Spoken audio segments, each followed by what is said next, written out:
Hey, if you want to input the SIM card into your POCO X6 5G, first of all, you will have to prepare this SIM tool. You can find it in your box, and this SIM slot is located on the bottom. So we have to input it like this, and just press on it until it will pops up. There we go. Now we can use your fingernails and gently remove it. As you can see, you will have to get this SIM card in the nano size, and to input it, you will have to do this on this side. So just like this, take a look, and just press on it.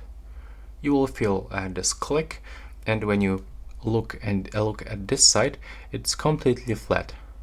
So if you properly install your SIM card, this SIM card, it will not go above this SIM tray.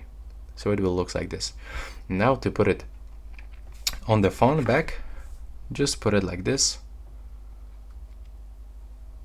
As you can see, press on it, and now it is inside. So yeah, that's all right now. Please subscribe to my channel and see you in the next one.